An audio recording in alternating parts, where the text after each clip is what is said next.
நேத்தியோடதெல்லாம் load பண்ணிட்டேக்கண்ணா, பார்த்தீங்களான்னு தெரில.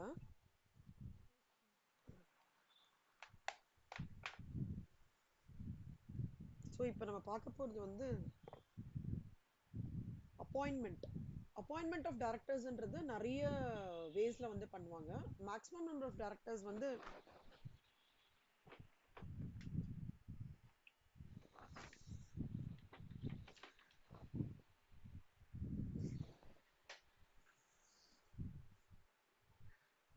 Maximum number of directors and minimum number of directors வந்து 149 subsection 1ல கொடுத்துருப்பாங்க கண்ணா. 149 subsection 1. இதில் வந்து பப்ளிக் கம்பெனியாக இருந்தால் மினிமம் 3 பேர், ப்ரைவேட்னா வந்து மினிமம் 2 பேர். 1% கம்பெனினா ஒரு director, maximum of 15 directors. Okay, ஒரு ஸ்பெஷல் ரெசல்யூஷன் பாஸ் ஆயிடுத்து அப்படின்னா, பாஸ் ஆகணும்னா கிரேட்டர் தேன் 15 டேரக்டர்ஸ் வந்து அது அக்னாலேஜ் பண்ணியிருக்கணும். புரியுறதா? அதே மாதிரி அந்த 15 டேரக்டர்ஸ்ல ஒரு உமன் டேரக்டராவது இருக்கணும். இப்போ appointment of directors can take place in multiple ways. The maximum minimum of directors வந்து 149A 1ல கொடுத்துருக்காங்க. டேரக்டர்ஸ் வந்து அதாவது போர்ட் ஆஃப் டைரக்டர்ஸ் அப்படின்னாலே டைரக்டர்ஸும் இருக்கணும். அதில் பப்ளிக் கம்பெனினா 3 டைரக்டர், ப்ரைவேட்னா வந்து 2 டைரக்டர் இருக்கணும். Maximum 15 director, maximum 15 director. அதாவது ஒரு ரெசல்யூஷன் பாஸ் பண்ணினதுக்கப்புறம் 15 டைரக்டர்ஸ் கூட வந்து அப்பாயிண்ட் பண்ணலாம், ஸ்பெஷல் ரெசல்யூஷன் பாஸ் பண்ணிட்டாங்கன்னா. அதில் யாராவது ஒரு உமன் டைரக்டராவது இருக்கணும். அப்பாயின்மெண்ட் டைரக்டர்ஸ் வந்து எப்போ பண்ணுவாங்க அப்படின்னு பார்த்தீங்கன்னா, there is appointment of directors எப்போ நடக்கும்னா, ஃபர்ஸ்ட் டைரக்டர் அப்பாயிண்ட் பண்ணும்போது, இல்லை ஜென்ரல் மீட்டிங்கில் யாராவது டைரக்டர் அப்பாயிண்ட் பண்ணும்போது, இல்லை போர்டு அப்பாயிண்ட் பண்ணும்போது, இல்லை ரெசிடென்ட் டைரக்டர் அப்பாயிண்ட் பண்ணும்போது, இல்லை இண்டிபெண்டன்ட் டைரக்டர் அப்பாயிண்ட் பண்ணும்போது, இல்லை ஆல்டர்னேட் டைரக்டர் அப்பாயிண்ட் பண்ணும்போது, இல்லை nominee director to fill the casual vacancies, இல்லை இண்டிபெண்டன்ட் டைரக்டர்ஸ் ஆர் அப்பாயிண்டட். இது under circumstances.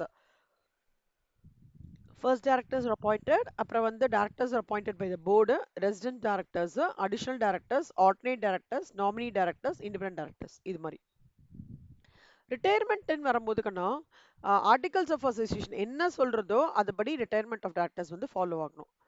According to 152 subsection 6,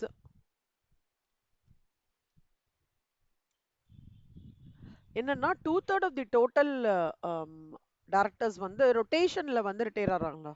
okay, அவங்களுக்கு பேர் என்ன சொல்லுவாங்கன்னா ரிட்டையரிங் டைரக்டர்ஸ்னு சொல்லுவாங்க. when the directors retire by rotation, they are called as retiring directors. இதில் directors ரொம்ப நாளா ஒரு லாங்கர் பீரியட் ஆஃப் டைமுக்கு இருக்காங்களா, அவங்க ஃபர்ஸ்ட் ரிட்டையர் ஆயிடுவாங்க. சப்போஸ் ஒரே நாள்லயே 2 பேருக்கும் டியூ இருக்கு அப்படின்னா, அந்த மாதிரி டைம்ல வந்து then with mutual understanding is not available, then they retire on draw by lots. 152 என்ன சொல்றது அப்படின்னா, ஆர்டிகல்ஸ் ஆஃப் அசோசியேஷன் ஸ்பெசிஃபை பண்ணணும். ஒருவேளை பண்ணலன்னா minimum 2/3 of the total number of directors வந்து கண்டிப்பா வந்து unless an articles for the retirement of at least every channel, not less than 2/3 of total number of directors வந்து whether appointed under this act or under any law of public company shall retire. ஒன்று rotation படி retire ஆகலாம், இல்லைன்னா அவங்க வந்து general மீட்டிங்ல retire ஆகலாம். ஓகேவா? ரிமைனிங் டேரக்டர்ஸ் வந்து அதாவது நான் ரொட்டேஷனல் நான் ரிட்டையரிங் இதுக்கு அப்படியே ஆப்போசிட் இருக்காங்க இல்லையா, ஆர்டிகல்ஸ் என்ன சொல்றதோ அதை பேஸ் பண்ணி தான் ரிட்டையர் ஆனோம்.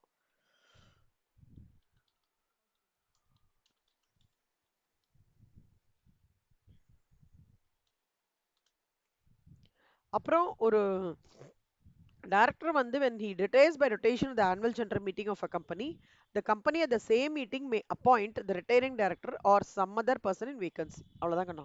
இப்போ ரீகேப் பண்ணுறேன். ஒரு டேரக்டர் வந்து ரொட்டேஷன் படி ரிட்டையர் ஆகலாம். ரொட்டேஷன் ரிட்டையர் படி அப்படின்னா என்ன அர்த்தம்னா, 2/3 of the total number of out of the retiring directors 2/3 of the total number of directors 1/3 of the total number of directors வந்து they are liable to vacate the office. யார் ரொம்ப நாளா இருக்காங்க, period of டைம்ல இருக்காங்கன்னா அவங்க first retire ஆயிடணும். ஒரே நாள்லயே 2 பேர் ரிட்டையர் ஆனாங்கன்னா லாட்ஸ் படி போட்டு அவங்கள ரிட்டைர்மெண்ட் பண்ணுவாங்க. மினிமம் ஒரு ஒரு ரெசல்யூஷன்ல வந்து பாஸ் பண்றாங்க, sorry, minimum 2/3 of the total number of directors whether appointed வந்து they can retire by rotation retire ஆகலாம், not less than 2/3 of the total number of directors, not less than. ஓகேவா? ஒன்று they can retire by rotation or by means of AGM. GM. Remaining directors எல்லாமே வந்து articles என்ன சொல்றதோ அதுபடி வந்து retire ஆகணும் அப்படின்றாங்க. ரிசக்னிஷன் என்ன சொல்றாங்கன்னா, டைரக்டர் வந்து அவங்களோட ஆஃபீஸை வந்து ரிசைன் பண்ணலாம் by giving a notice in writing கண்ணா. ஒரு நோட்டீஸ் கொடுத்து, இது வந்து செக்ஷன் 168 சப்செக்ஷன் 1. இந்த 1 2 எல்லோல ஹைலைட் பண்ணிருக்கேன்ல கண்ணா, அதுக்கு மட்டும் செக்ஷன்ஸ் நல்லா படிச்சுக்கோங்க. அதாவது எப்படின்னா, அப்பாயின்மெண்ட் ஆஃப் டைரக்டர்ஸ் எந்த செக்ஷன், ரிட்டையர்மெண்ட் அது மட்டும் போதும், மற்றபடி உள்ள இருக்கிறது ஏதாவது செக்ஷன் தான் வேண்டாம். ஓகேவா? நோட்டீஸ் கொடுக்கணுங்கண்ணா. அவங்க ரிசைன் பண்றாங்கன்னா நோட்டீஸ் கொடுக்கணும். அந்த நோட்டீஸ் இது பண்ணி the board shall take note of the same and company shall intimate the registrar in such manner within such time and in such form may be prescribed and also place the fact of such resignation in the report of directors laid in the immediately following general meeting by the company. So ரிசக்னேஷன்ன்றது வந்து director வந்து அவங்க ஆஃபீஸில் வந்து resign பண்ணலாம் ஒரு notice in writing கொடுத்து. Board வந்து will take note of the same and company வந்து ரிஜிஸ்டர் கண்டது இன்டிமேட் பண்ணலாம் within such time and form and also place the fact of such registration in the report of directors late in immediately following the general meeting. See, இப்போ வந்து இவங்க வந்து ரிசக்னேஷன் வந்து இவங்களுக்கு இது கொடுத்ததுக்கு அப்புறம் 30 நாளைக்குள்ளடா போர்ட் ஆஃப் டைரக்டர்ஸ்க்கு கொடுத்துருக்காங்க இல்லையா, ரிஜிஸ்டர் கிட்ட 30 நாளைக்குள்ள அதை வந்து கொடுத்துடணும். 30 நாளைக்குள்ள கொடுத்ததுக்கு அப்புறம் ஜெனரல் மீட்டிங்ல ஆமா ரிஜிஸ்ட்ரேஷனை வந்து board of directors board should take note of it. அப்புறம் ரிஜிஸ்டருக்கு வந்து 30 நாளைக்குள்ள கொடுத்துடணும், ஜெனரல் மீட்டிங்லயும் கொடுத்துடணும். இந்த மூணுமே நடந்தது அப்படின்னா ரிசைன் பண்ண முடியும் அவங்களால. புரிஞ்சுதானா? First board of directors, general meeting, registrar கிட்ட 30 நாளைக்குள்ள கொடுத்துடணும். ஸோ அப்பனா என்ன ஆயிடும்னா, as soon as இவங்க நோட்டீஸ் ரிசீவ் பண்ணாலே it is like an indirect resignation தான். ஓகேவா? எல்லாமே இதுல டைரக்டா ரிஜிஸ்டர் கிட்ட 30 நாளைக்கு கொடுத்தானாக்கா அது டைரக்டா பண்ண மாதிரி. இல்ல கம்பெனி கிட்டயும் டைரக்டர் கிட்டயும் விச்சவர் லேட்டர் பண்றாங்க, விச்சவர் லேட்டரா இருக்கு சப்மிஷன் பண்றதுன்னா அந்த டேட்ல இருந்து எஃபெக்ட் ஆகும். சப்போஸ் இந்த ரிஜிஸ்ட்ரேஷன் ப்ராசஸ் ரிசக்னேஷன் ப்ராசஸ் சரியா பண்ணல அப்படின்னா ஹி சப்ஜெக்ட் டு அஃபென்சஸ். இதுல ஒரு கேஸ்லாம் இருக்கடா, Saumil Dilip Mehta for state of Maharashtra. அதுல என்ன சொல்றாங்கன்னா, டைரக்டர் வந்து ரிசைன் பண்ணலாம் ஒரு ரைட்டிங் மூலமா, இன்ஃபார்மிங் சேர்மனியோ இல்ல செக்ரட்டரி ஆஃப் தி கம்பெனி இது பண்ணலாம். அதாவது ரிசக்னேஷனை வந்து கொடுக்குறாங்க இல்லையா, without sending notice to register of the companies, அப்படி கூட அவங்க பண்ணலாம் அப்படின்னு சொல்லிட்டு இந்த கேஸ்ல ப்ரூவ் ஆச்சு. Mother care India professor Ramasamy Iyer கேஸ்ல என்ன ஆச்சுன்னா, ரிசக்னேஷன் போர்ட் கிட்ட கொடுத்த உடனேவே அவனோட எண்ணமான கம்பெனிலேருந்து விலகிக்கிறேன், ஓகே போர்ட்லேருந்து போஸ்ட்டை விலகிக்கிறேன்னு சொல்றது கன்வே ஆயிடுறது. அப்போ அன்னைக்கே வந்து அவன் டைரக்டரா வந்து ஸ்டாப் ஆயிடுறான் அப்படின்றது இந்த கேஸ்ல ப்ரூவ் பண்ணாங்க. 2 டிஃப்ரெண்ட் கேசஸ் கண்ணா. ஒன்னு என்ன சொல்றாங்கன்னா, சப்மிஷன் கொடுத்தாலே செக்ரட்டரி கிட்ட கொடுத்தாலே அவன் வந்து நோ மோர் எனக்கு இன்ட்ரெஸ்டட் இல்லைன்னு சொல்ற மாதிரி தான் அப்படின்றது ஒரு கேஸ். இன்னொரு கேஸ் என்ன சொல்றான்னா, போர்டு கிட்ட கொடுத்தாலே என்ன அர்த்தம், நான் அந்த ரெஸ்பான்சிபிலிட்டிலாம் விலகிக்கிறேன், நான் ஸ்டாப் ஆயிக்கிறேன்னு சொல்றது தான், அதனால அந்த டேட்ல இருந்தே எடுத்துக்கலாம் அப்படின்னு சொல்றது இன்னொரு கேஸ் சொல்றாங்க. Saumil Dilip Mehta was state of Maharashtra, இன்னொன்னு mother care was professor Ramasamy Iyer. அதை ஞாபகம் வச்சுக்கோங்க செல்மா. ஸோ அப்பாயின்மெண்ட், ரிட்டையர்மெண்ட், ரெசிக்னேஷன், இதுல தான் டவுட் இருக்காடா உங்களுக்கு? ஓகே கீர்த்தனா, நான் வந்து கீவேர்ட்ஸ்லாம் போட்டிருக்கேன்டா கீர்த்தனா. ஸோ இந்த கீவேர்ட்ஸை நீங்க ஆ ஆ இந்த ஃபைல் இல்லையாடா உங்ககிட்ட? ஒரு நிமிஷம். ஒன்று ஷேர் ஹோல்டர்ஸ், இன்னொன்று ட்ரிபியூனல், சரியா? இப்போ இவங்க பாருங்களேன், செக்ஷன் 169 இது ஞாபகம் வச்சுக்கோங்கண்ணா.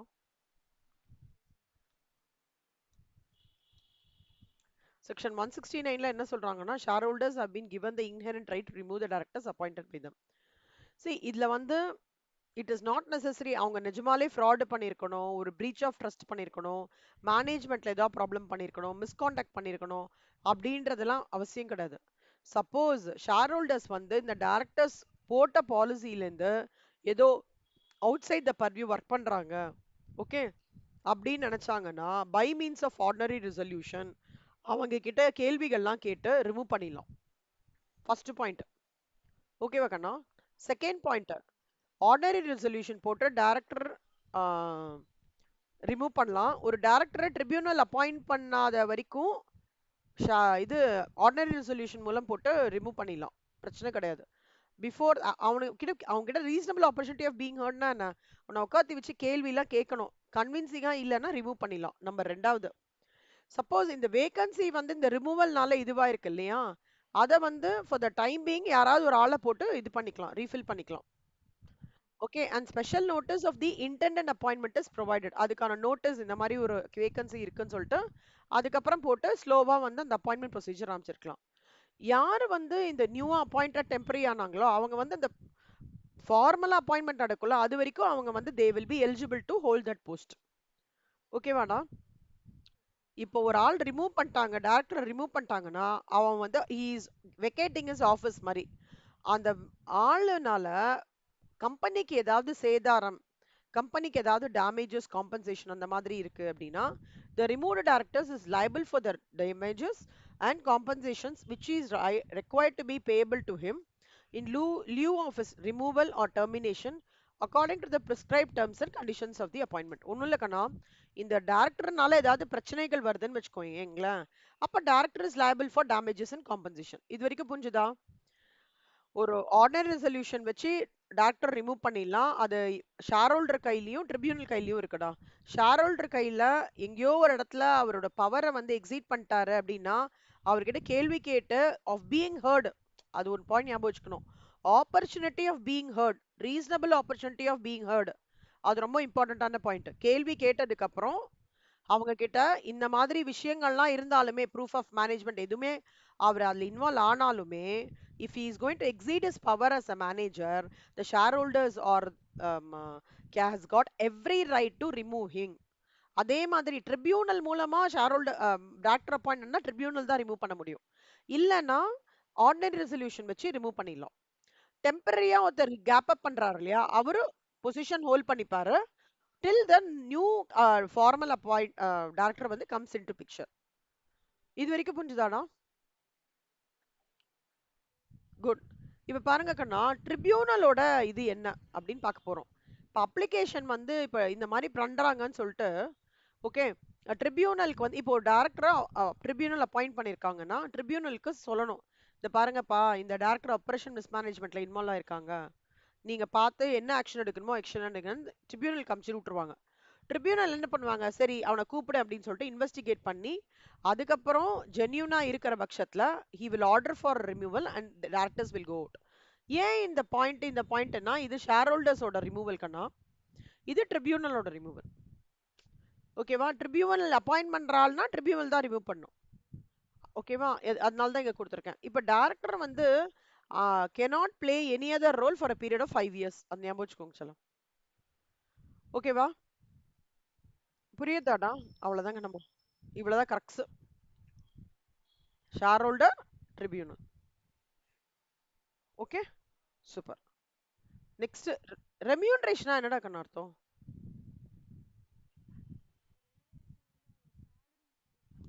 ஆ, வெரி குட். எப்படிடா படிச்சுட்டு இருக்கீங்க ஸ்டேஜ் 1? Very good. மாத்தி மாத்தி படிக்க. சரி சரி சரி. காஸ்டிங் என்னாச்சுடா? டாக்ஸ் நீ எப்படிடா படிச்சிருக்க?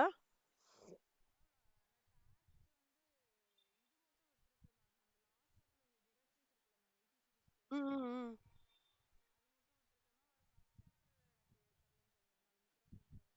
ஓ, சூப்பர் சூப்பர். ஓ,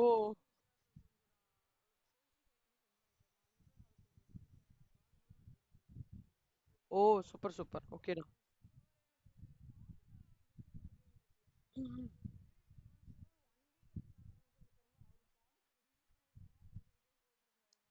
ஓ, இல்லடா செல்லம்மா, அது எல்லாத்த விட ப்ராஃபிட்ஸ் அண்ட் கெயின்ஸ் தான் வெரி பிக் சாப்டர்.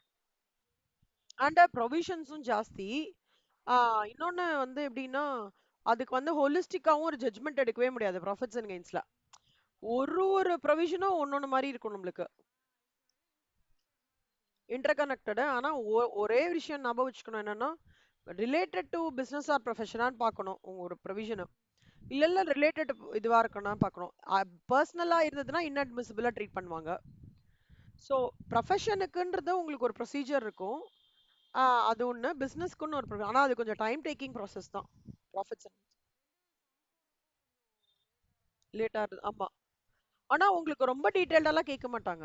உங்களுக்கு கேட்பாங்க ஒரு சம் கேட்டுட்டு ஒரு 5 அட்ஜஸ்ட்மென்ட் இருக்கும். அப்படிதான் கேட்பாங்க. ஏன்னா உங்களுக்கு 50 மார்க் தானேல்ல. 100 மார்க்ஸ்னா டீடைல்டா கேட்பாங்க. அதனால நீங்க அந்த அந்த ஒரு பாயிண்ட்ல வச்சு ஒர்க் அவுட் பண்ணுங்க. ஓகேவா? செல்லம்மா ஒரே நிமிஷம்டா. ரெஸ்ட் ரூம் மட்டும் போயிட்டு வந்துடுறேன். ஒரே நிமிஷம். கீர்த்தனா வந்துட்டேன்டா. ரெமியூனரேஷன்ன்றது சேலரி செல்லம். ஓகே. இப்போ மேனேஜிங் டைரக்டருக்கான சேலரியோ இல்ல ஹோல் டைம் டைரக்டருக்கான சேலரியோ article articles of associations and special resolution ரெண்டும் பாஸ் பண்ணாதான் வரும். ஓகேவா? செக்ஷன் 198ல என்ன சொல்றாங்க அப்படின்னா ஓவரால் அதுதான் வந்து எவ்வளோ சேலரி வந்து ஒரு public company or subsidy of public company pay பண்ணணும் அப்படின்றது லிமிட் சொல்றது வந்து section 198. The total remuneration payable to the director or manager in respect of him shall not exceed 11%. அதாவது நெட் ப்ராஃபிட் வந்து 40,000 ரூபாய் வருதுன்னு வச்சுக்கோங்க.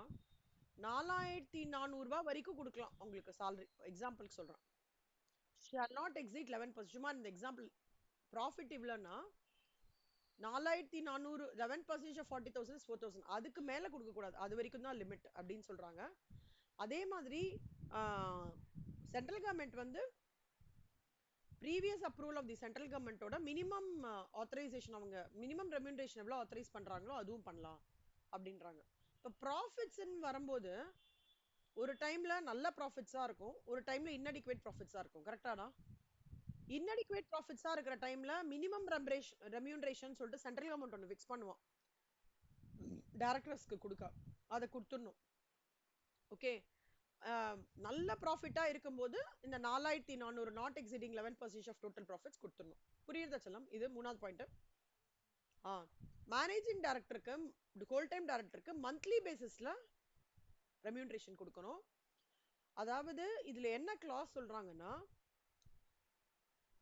accordingly a public company can pay remuneration to all the directors including executive directors non within the limits of 11% of the net profits, and this limit exceed எப்பனா by means of an ordinary resolution. Number 1, suppose if a director is paid remuneration for the special services, ஒரே நிமிஷம்.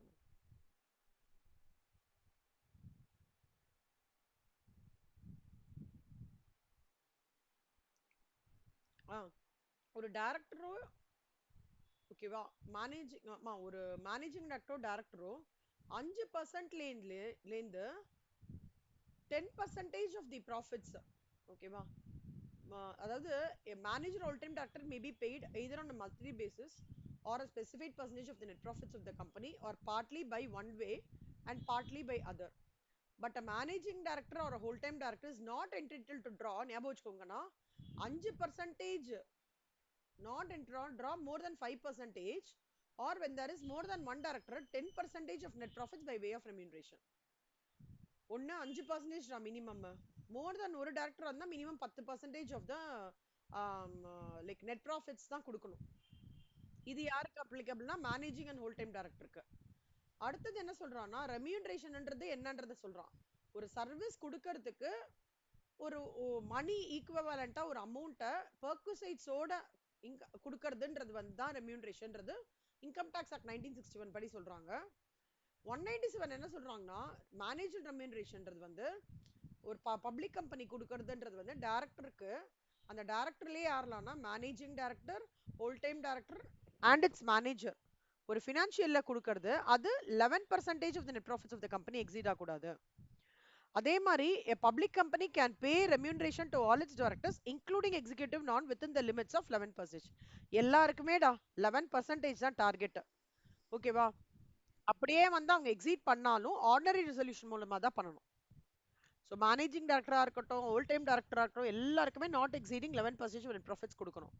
இப்போ current suppose special services பண்றாங்கன்னு வச்சுக்கோங்கண்ணா, அவங்களுக்கு to be considered in total remuneration consider பண்ணணும். என்ன conditions? கண்டிப்பா அவங்க சர்வீசஸ்லாம் ப்ரொஃபஷனல் நேச்சரா பண்ணியிருந்தாங்களோ இல்ல அந்த ரெம்யூனரேஷன் வாங்குறதுக்கான ரெக்வசிட் குவாலிஃபிகேஷன் அவங்க வச்சிருக்காங்க அப்படின்னா அப்போ அவங்க பண்ற ஸ்பெஷல் சர்வீசஸ்க்கு ரெம்யூனரேஷன் வந்து கண்டிப்பா இன்க்ளூட் பண்ணி கொடுக்கணும். ஓகேவா? அவ்வளவுதான் சொல்லுமா. கோத்ரூ பண்ணி பாருங்க. இங்க பாருடா, ஃபர்ஸ்ட் இது இது இவங்க ரெண்டு பேருக்கும் articles of association facility distribution மூலமா கொடுக்கணும். அப்புறம் ப்ராஃபிட்ஸ்ல 11% எக்ஸீட் ஆகாம கொடுக்கணும். செக்ஷன் 198ல இது டீல் ஆகுறது. ப்ராஃபிட்ஸ் ரெண்டு ப்ராஃபிட்ஸ் இருக்கு. ஒரு வாட்டி நல்ல ப்ராஃபிட்ஸ் இருக்கும், ஒரு வாட்டி இன்அடிக்குவேட் ப்ராஃபிட்ஸ் இருக்கும். இன்அடிக்குவேட் ப்ராஃபிட்ஸ்ல சென்ட்ரல் கவர்மெண்டோட அப்ரூவலோட மினிமம் ரெமுனரேஷன் அவங்க என்ன சொல்றாங்களோ அதை கொடுத்துடணும். இதுல not exceeding 11% of total profits. Managing டைரக்டருக்கும் ஹோல் டைம் டைரக்டருக்கும் மந்த்லி பேசிஸ்ல கொடுக்கணும்.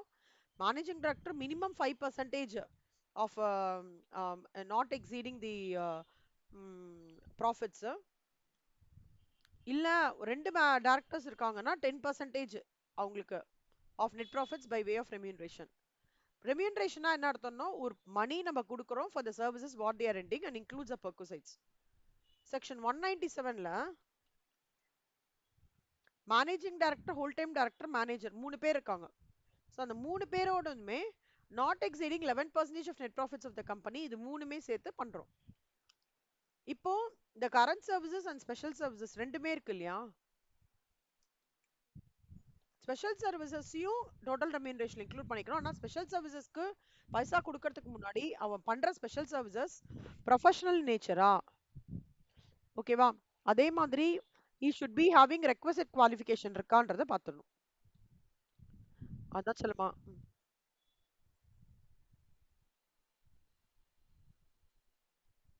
இது அஞ்சுமே இந்த எல்லோ வந்து வின்னிங் கலர்ஸ் ஏன் போட்டிருக்கேன்னா அஞ்சுமே இம்பார்ட்டன்ட்ரா. அதனால இப்போ ரிலேட்டட் பர்சன்ஸ்னா யாருன்னு படிக்க போறோம். சொல்லமா ரிலேட்டட் பர்சன்ஸ் படிங்க கண்ணா. இங்க அப்படியே படிங்க as per explanation.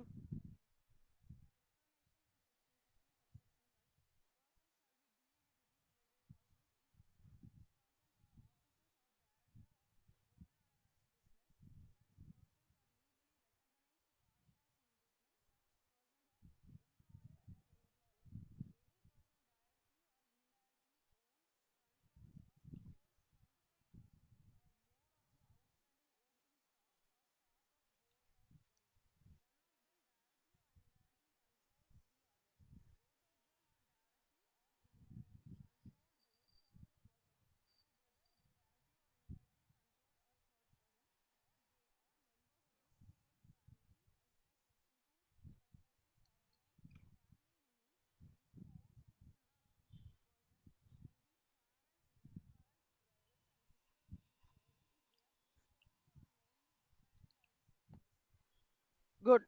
என்னடா புரிஞ்சுது ரிலேட்டட் பர்சன்னா?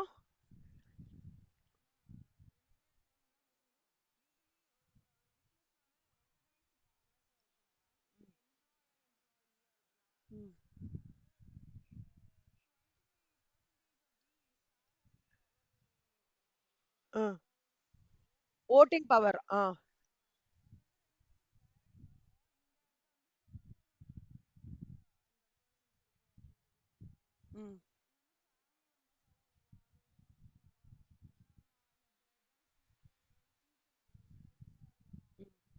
கரெக்டா ஞாபகம் வச்சுக்கணும். நிறைய இடத்துல வரும். இது இங்கேயும் வரும், கார்பரேட் அக்கவுண்டிங்லயும் வருது. இப்போ குவாலிஃபிகேஷன் ஒரு டைரக்டரா இருக்கிறதுக்கு என்ன குவாலிஃபிகேஷன்? நோ மினிமம் ப்ரொஃபஷனல் குவாலிஃபிகேஷன்ரா. ஓகே.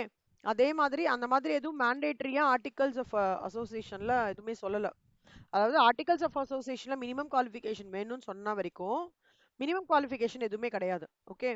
டைரக்டருக்கு வந்து neither needs any minimum professional qualification nor any share qualification to become part of a director for a company. ஆனா இதோட கண்ட்ரோலிங் இது யாருன்னா ஆர்டிகல்ஸ் ஆஃப் அசோசியேஷன். இதுதான் இருக்கணும் ஆர்டிகல்ஸ் ஆஃப் அசோசியேஷன் சொல்லிடுது அப்படின்னா அதுபடிதான் டைரக்டரை வந்து நம்ம அப்பாயிண்ட் பண்ணோம் கம்பெனில. இல்ல அதை பத்தி ஒண்ணுமே இல்ல, provisions are completely silent regarding குவாலிஃபிகேஷன்ஸ்னா எந்த குவாலிஃபிகேஷனுமே கிடையாது. டிஸ்குவாலிஃபிகேஷன்ஸ் ரொம்ப இம்பார்ட்டன்ட். ஞாபகம் இருக்கா? 12th படிச்சிருப்பீங்க. டிஸ்குவாலிஃபிகேஷன்ஸ் ஆஃப் அ டைரக்டர். உங்க 12th புக் தான் இது, காமர்ஸ். ஓகே பரவாயில்ல. ம் ஃபர்ஸ்ட் வந்து அன்சவுண்ட் மைண்டா இருக்கக்கூடாது அவரு. ஒரு மாதிரி நல்லா ஸ்ட்ராங்கா இருக்கணும். அதே மாதிரி இன்சால்வெண்டா இருக்கக்கூடாது. அன்சவுண்ட் மைண்டு, இன்சால்வெண்ட் ரெண்டுமே என்னடா டிஃபரன்ஸ்?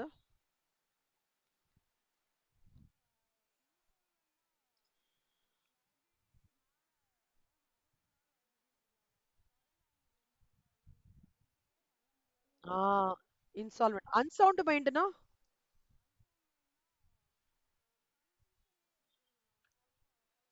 குழப்பமா இருக்கு. ஒரு தெளிவான பிசினஸ்க்கு ஒரு தெளிவான முடிவு இல்லாம கோர்ட்டே எப்பா கோர்ட்டே இவன் வந்து அன்சவுண்ட் மைண்டு, இவனுக்கு யாரும் பிசினஸ் கொடுக்காதீங்கன்னு கோர்ட்டே டிக்ளேர் பண்ணிடுவாங்க. அந்த மாதிரி சர்க்கம்ஸ்டான்சஸ்ல அந்த மாதிரி டாக்டர் எடுக்கக்கூடாது. அதே மாதிரி அவனோட கேஸ் வந்து பெண்டிங்கா இருக்க கோர்ட்லன்னா அந்த மாதிரி பர்சன் பண்ணக்கூடாது. அந்த பர்சனுக்கு இம்ப்ரிசன்மெண்ட் கொடுத்துட்டாங்க, இல்ல அவன் ரொம்ப மாசமா கால் பண்ணி பேயே பண்ணாம விட்டுட்டான்டா. இஷ்யூ ஆஃப் ஷேர்ஸ்ல கால் பண்ணி டியூ பண்ணுவோம்ல கடைசி ஸ்டேஜ், ரொம்ப மாசமா அவன் பண்ணவே இல்லைன்னா அப்போ it will be subjecting to a problem. அப்புறம் அடுத்தது வந்து அவன் வந்து ஏதாவது convicted by court or offence, அதன் மூலமா அவனுக்கு வந்து இம்ப்ரிசன்மெண்ட் ஆக போகுது 6 மாசத்துல இருந்து 5 வருஷம் அந்த மாதிரி தெரிஞ்சிருச்சுன்னு வச்சுக்கோங்களேன். If you are going to force it, நம்ம வந்து பண்ணக்கூடாது. ஓகே. அப்புறம் கோர்ட்டோ ட்ரிபியூனலோ ஆர்டர் பாஸ் பண்ணிட்டாங்க, அவன் வந்து கண்டிப்பா no more can be appointed as a டைரக்டர்னா பண்ணக்கூடாது. ரிலேட்டட் பார்ட்டி டிரான்சாக்ஷன்ஸ் இப்ப படிச்சோம், ஞாபகம் இருக்கா? ரிலேட்டட் பார்ட்டினா அந்த மாதிரி வீட்டுக்குள்ளேயே இல்ல வெளியில இருந்து இன்னொரு தேர்ட் பர்சன் கண்ட்ரோல் பண்றது, அந்த மாதிரி இப்ப அந்த மாதிரி செட்டப் சினாரியோவா இருந்ததுன்னா அப்பவும் வந்து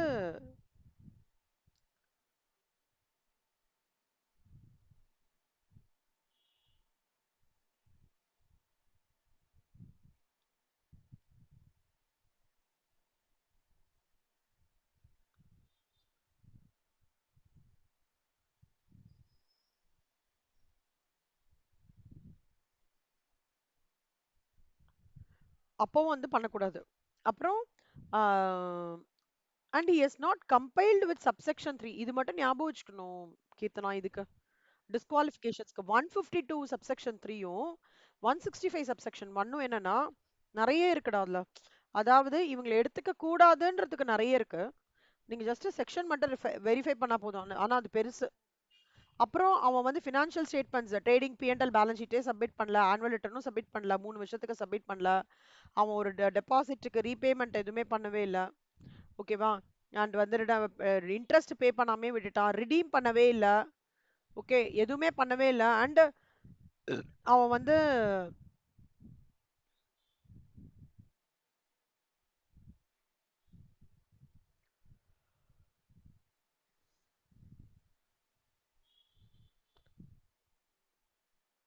provided where a person is appointed as a director of a company which is in default of clause A and B, he shall not incur the disqualification for a period of 6 months from his date of appointment. In addition to the can include other disqualifications within the articles. அதாவது இப்போ சில டிஸ்குவாலிஃபிகேஷன்ஸ் இருக்கும்டா. Articles of அசோசியேஷனே இந்த disqualification ஒரு person கிட்ட இருந்தா பரவாயில்லன்னு சொல்லிட்டு இன்க்ளூட் பண்ணுவாங்கல்ல. டிஸ்க்ளைமர் மாதிரி சொல்றேன்டா. இப்ப வந்து எப்படின்னா வந்து இப்ப வந்து நம்ம ஒரு ஒரு கம்பெனி ஒரு பர்டிகுலர் வேகன்சிக்கு வந்து நிறைய ப்ரொஃபைல் வந்து ஷார்ட் லிஸ்ட் பண்ணிட்டே வராங்க. ஓகேவா? அந்த ஷார்ட் லிஸ்ட் பண்ணிட்டே வரும்போது ஒரு குவாலிஃபிகேஷனும் பண்றாங்க, எக்ஸ்பீரியன்ஸும் பண்றாங்க. பட் ஒரு பாயிண்ட்ல அந்த பர்சனுக்கு வந்து குவாலிஃபிகேஷன் இல்ல, ஆனா எக்ஸ்பீரியன்ஸ் செம்மையா அந்த லைன்ல இருக்கு, கேட்கறதுக்கெல்லாம் பதில் சொல்றான், ராக் பண்றான் இன்டர்வியூலனா, அப்போ ஒரு டிஸ்க்ளைமர் மாதிரி எடுத்துருவாங்க. சரி பரவாயில்ல, அந்த way he communicates is attitude and the experience, so much of experience he has in this line, அதை வச்சு நம்ம கன்சிடர் பண்ணி இந்த ஆள் எடுக்கலாம் அப்படின்னு சொல்லிட்டு ஒரு ஒன் ஆஃப் கேஸா எடுப்பாங்க பாத்தீங்களா? அந்த மாதிரி ஆர்டிகல்ஸ் ஆஃப் அசோசியேஷன்ல ஏதாவது ஒரு நோட் இருந்தது, சரி பரவாயில்ல அவனுக்கு வந்து இந்த இது இல்லைன்னா பரவாயில்ல, ஓகேவா, இந்த மாதிரி ஒரு என்ன சொல்றது குவாலிஃபிகேஷன் ஃபார் இது ஆடிட்டர் டைரக்டர் வந்து இல்லைன்னா பரவாயில்ல எடுத்துக்கலான்ற ஏதாவது கிளாஸ் அந்த மாதிரி கொடுத்துருந்தாங்கன்னா அந்த டைம்ல they can take up this particular director. Disqualification இந்த பர்டிகுலர் ரீசன்னால, சரி அவன் வந்து டிஸ்குவாலிஃபிகேஷன் எந்த ரீசன்னால இருக்கும் அப்படின்னா, கால்ஸ் நான் பே பண்ணவே இல்லை, பட் அவனுக்கு ஜென்யூனான கேஸ்ன்னு வச்சுக்கோங்க கண்ணா. கால்ஸ் பே பண்ண முடியல, பட் அவனுக்கு ஜென்யூனான கேஸ், பட் சோஃபார் அவனோட அவனோட ட்ரெண்ட் வந்து சூப்பரா இருக்கு அப்படின்னு ஆர்டிகல்ஸ் ஆஃப் அசோசியேஷன்ல அந்த மாதிரி சர்க்கம்ஸ்டான்ஸ்ல எடுத்துக்கோங்கன்னா எடுத்துட்டுருவாங்க. மத்தது இந்த கன்விக்டடு, அப்புறம் இன்சால்வெண்ட், அப்புறம் வந்து அவன் வந்து இது பேர் என்ன, மாரல் டர்பிட்யூடோட இல்ல இல்ல குட் ஆட்டிடியூடோட இல்ல, அஃபென்ஸ் கிரியேட் பண்ணிட்டான், கன்விக்ட் ஆயிட்டான், அந்த மாதிரி ரீசன்லாம் எடுக்க முடியாது. பட் இவன் கால் பண்ணி பே பண்ணலாம், that's been proved with genuine case, அந்த மாதிரி இருக்கும்போது எடுக்கலாம்னு ஆர்டிகல்ஸ் ஆஃப் அசோசியேஷன்லயே ஒரு லைன் இருந்ததுன்னா, அப்ப அந்த கிளாஸ் மட்டும் ஒரு ரிலாக்ஸேஷன் அப்படின்னு கொடுக்கலான்றதா சொல்றாங்க கடைசி இது. ஓகேவாடா? If articles gives relaxation for a particular point for disqualification,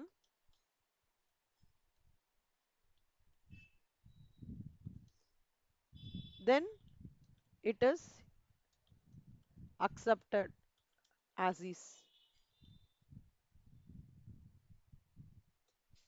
ஓகேவா செல்லம்? செல்லமா கோத்ரூ பண்ணு பாருடா ஒரு நிமிஷம். புரியுதாடா? அன்சவுண்ட் மைண்டா இருக்கணும். சொல்லுங்க. இது அப்படியே நீங்க கோர்வையா கதை மாதிரி சொல்லுங்க, இந்த பாயிண்ட் மட்டும், கீவேர்ட்ஸ் மட்டும்.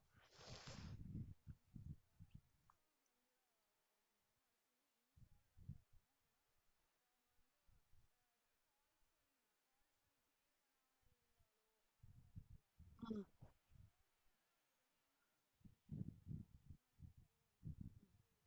ம்.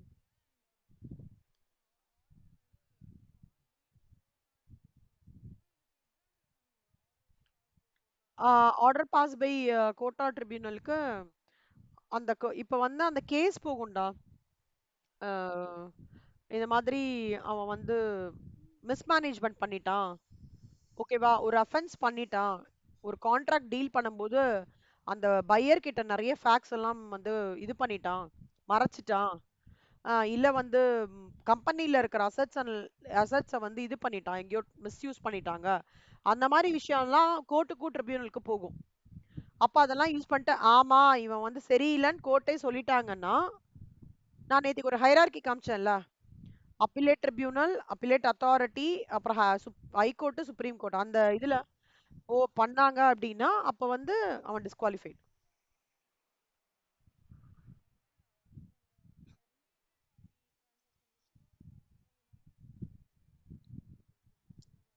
Very good. அப்புறம் வெரி குட். ஆனா செல்லம் இத பை ஹார்ட் பண்ணுங்க.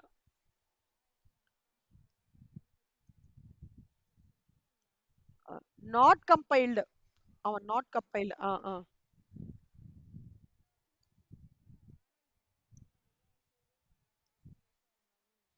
ஆமா, பாஸ்ட் 3 இயர்ஸா பண்ணவே இல்லைன்னு வச்சுக்கோ செல்லம், அவனை வந்து டிஸ்குவாலிஃபை பண்ணிடுவாங்க. அப்புறம்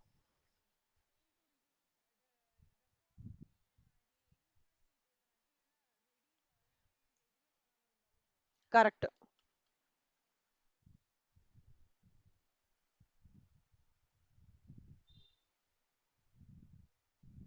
அதாவது இன்ட்ரெஸ்ட் மட்டும் இல்ல செல்லமா, இல்ல டிவிடெண்டும் ஆட் பண்ணிக்கோங்க. ம். அப்புறம் கடைசியா if articles gives relaxation or a particular point for disqualification, then it is accepted as is. as is ஓகேவா, இல்ல as they wish அப்படின்னு போட்டுக்கோங்க. இது முடிஞ்சிச்சு. குவாலிஃபிகேஷன்ஸும் பார்த்துட்டோம். இப்போ டிஐஎன்னா என்னன்னு சொல்றேன்னா, டிஐன்ன்றது இந்த மாதிரி இருக்கும்டா, டைரக்டர் ஐடென்டிஃபிகேஷன் நம்பர், அதாவது அவரோட எல்லாமே இருக்கும். ஃபர்ஸ்ட் இந்த டைரக்டர் ஐடென்டிஃபிகேஷன் நம்பர் வாங்கணும்னா முதல்ல அப்ளிகேஷன் அனுப்பிச்சு விடணும் சென்ட்ரல் கவர்மெண்ட்டுக்கு, செக்ஷன் 153 படி. Ministry of corporate finance, Nirmala Sitharaman team இருக்காங்க இல்லையா, அவங்க வந்து எல்லாத்தையும் ஸ்க்ரூட்டனி பண்ணி இவன் கொடுக்குற டேட்டாலாம் கரெக்டா அப்படிலாம் ஸ்க்ரூட்டனி பண்ணதுக்கு அப்புறம் சென்ட்ரல் கவர்மெண்ட் என்ன பண்ணுவாங்கன்னா ஒரு ஐடென்டிஃபிகேஷன் நம்பர் கொடுப்பாங்க. அதை இவன் டைரக்டர் ஐடென்டிஃபிகேஷன் நம்பரா ட்ரீட் பண்ணிக்கணும். யாரெல்லாம் வந்து டைரக்டர் ஆஃப் த கம்பெனியா அப்பாயிண்ட் ஆறாங்களோ அவங்க எல்லாருமே இந்த டைரக்டர் ஐடென்டிஃபிகேஷன் நம்பரை வந்து வச்சுக்கலாம். அண்ட் இந்த அப்ளிகேஷன் இவங்களுக்கு அனுப்பும்போது ப்ரிஸ்கிரைப் ஃபீஸோட அனுப்பிச்சு விடணும். ஓகேவா? Central government sometimes they prescribe any other identification number as DIN. டின்ன்றது டைரக்டர் ஐடென்டிஃபிகேஷன் நம்பரு. ஜென்ரலா இது கடைசியா ஒரு டிஸ்க்ளைமர் மாதிரி கொடுத்துருக்காங்க. ஸோ டின்ன்றது director identification allotted only for the directors. அது எப்படி ப்ரொசீட் பண்ணணும்னா, இவங்க டைரக்டர்னு எப்போ இதுவாயிட்டாங்களோ அப்போ சென்ட்ரல் கவர்மெண்ட்டுக்கு ஒரு ப்ரிஸ்கிரைப் ஃபீஸில் அப்ளிகேஷன் ஃபார்ம் பண்ணிட்டு ministry of corporate affairs scrutiny பண்ணதுக்கு அப்புறம் இவங்களுக்கு அலோகேட் பண்ணுவாங்க. செல்லமா இது வந்து 2 மார்க்ஸ்ல வரும்டா, எம்சிக்யூ கொஷின். இது வரைக்கும் ஏதாவது டவுட் இருக்காடா? ஈஸியா இருக்கா கஷ்டமா இருக்கா? Law. Okay, good. Next responsibility. டைரக்டரோட ரெஸ்பான்சிபிலிட்டி என்னலாம் அப்படின்னு பார்த்தோம்னா, இந்தியன் கம்பெனிஸ் ஆக்ட் 2013 என்ன சொல்றது அப்படின்னா, ஃபிடியூஷரி டியூட்டிஸ் டைரக்டர்ஸ்க்கு இருக்கு. எப்பவுமே அவங்க வந்து கம்பெனியோட ப்ரொடெக்ஷனுக்காகவும் இன்வெஸ்டர்ஸோட ப்ரொடெக்ஷனுக்காகவும் கம்பெனிக்கு எது நல்ல நடந்ததுன்னா நல்லது அப்படின்ற யூஸ் பண்ற மைண்ட் செட்லயே வந்து டைரக்டர்ஸ் வந்து ஒர்க் பண்ணணும். அவங்க வந்து ப்ரூடெண்டா இருக்கணும். ஓகேவா? they should be prudent, they should do a prudent corporate management, and ரெசல்யூஷன்ஸ்லாம் டக்கு டக்கு டக்குன்னு எடுக்கணும். ரெசல்யூஷன்ஸாக இருக்கட்டும், பிஸ்னஸாக இருக்கட்டும், டக்குன்னு எடுக்கணும்.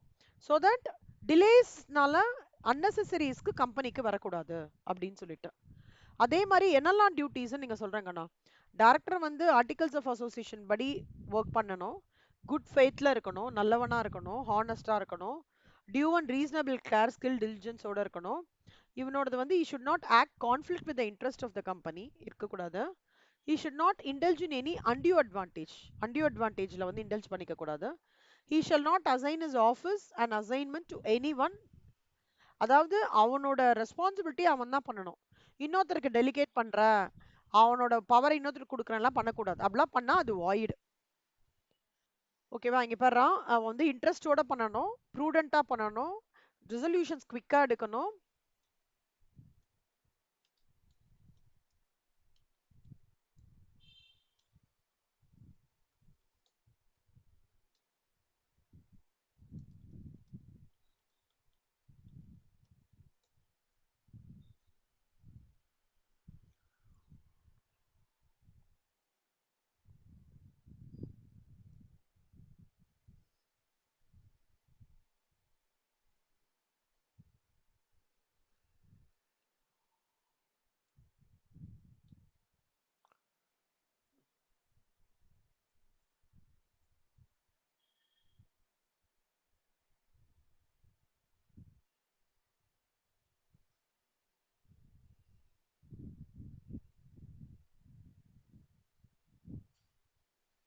அவ்வளவுதான் சொல்லுமா.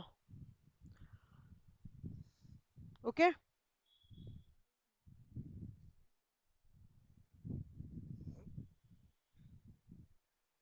இப்போ லா நீங்க என்கிட்ட வந்து படிக்க ஆரம்பிச்சதுல என்ன சேஞ்ச் தெரியுது உங்களுக்கு? இல்ல சேஞ்சே தெரியலையா?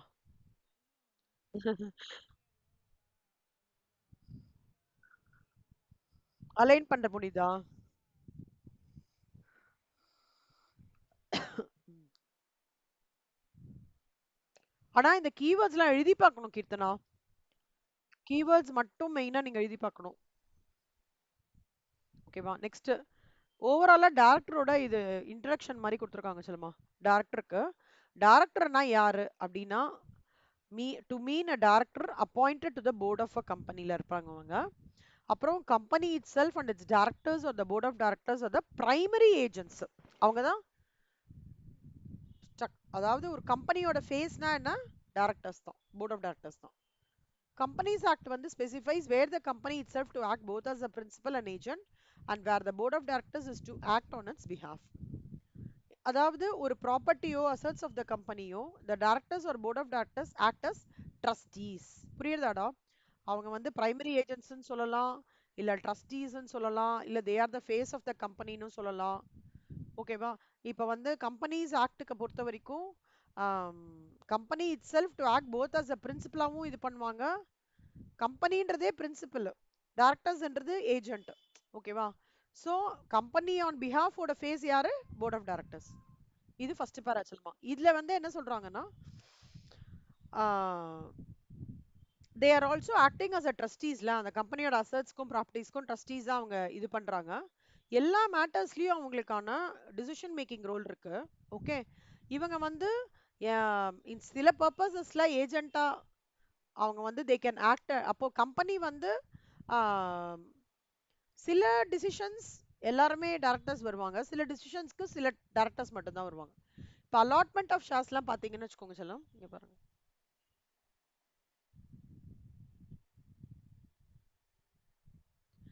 இப்போ இந்த allotment of shares, transfer of shares, investments அதெல்லாம் இருக்குன்னு வச்சுக்கோங்களேன். அதுக்கு வந்து சில பேர் தான் வருவாங்க.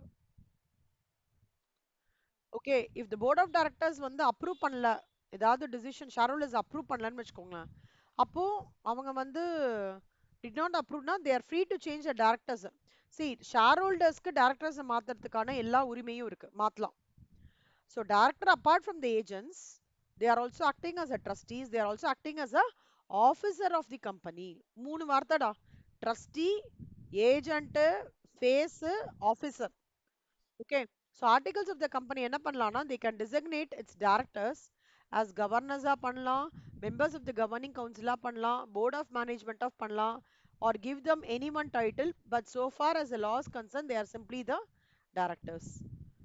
um, Manager or any other managerial person is however not a director and was held by the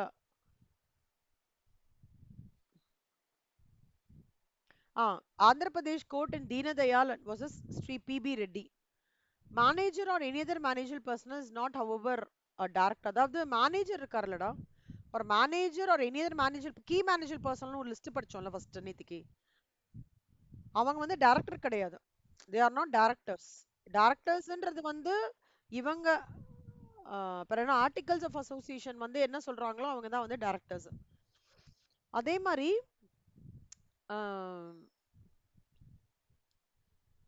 members of executive committee of the governing body அவங்க வந்து டைரக்டர்ஸ்னு சொல்றாங்க.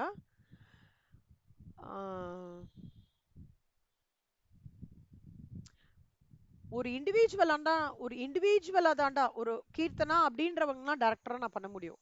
ஒரு கம்பெனியை டைரக்டராவோ, பார்ட்னர்ஷிப் ஃபார்ம் டைரக்டராவோ, இல்ல ஒரு அசோசியேஷன் ஆஃப் ஃபார்ம் டைரக்டராவோ பண்ண முடியாது சொல்லும். அது ஞாபகம் வச்சுக்கோங்க. ஒன்லி இருக்கா, போட்டிருக்கேன், சாரி, இங்கே போட்டிருக்கேன்டா. அப்படியே அந்த பாயிண்ட்டுக்கு தகுந்த மாதிரி போட்டிருக்கேன்.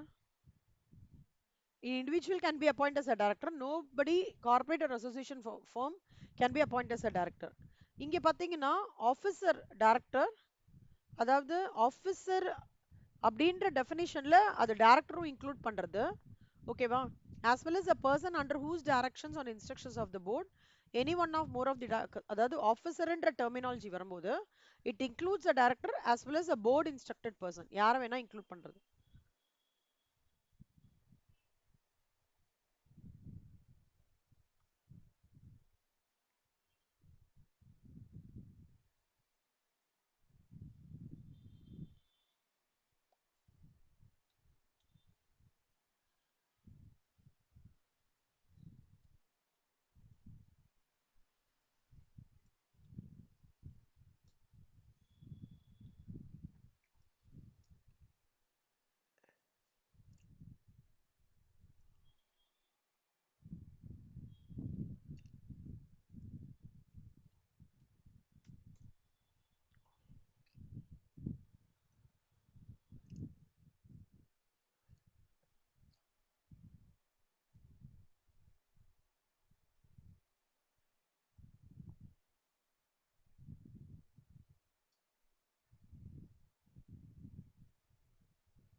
நெக்ஸ்ட் பாருங்க கண்ணா, மீட்டிங்ஸ்னா என்ன அர்த்தம்னா 21 டேஸ்க்கு கம்மியா வந்து நோட்டீஸ் வந்து கொடுக்க கூடாதுடா. ஓகேவா? provides that a general meeting may be called or giving not less than clear 21 days notice either in ரைட்டிங்லயோ எலக்ட்ரானிக் மோட்லயோ கொடுக்கணும். ஏஜிஎம் வந்து 95% ஆஃப் தி மெம்பர்ஸ் வந்து கண்டிப்பா ஓட்டிங்க்கு இருக்கணும். சப்போஸ் ஒரு ஷேர் கேபிட்டல் கம்பெனிஸ் ஷேர் கேபிட்டல்னா not less than 95% of the entitled to vote. The company does not have a share capital na அங்கேயும் not less than 95% entitled to vote. ஓகேவாடா?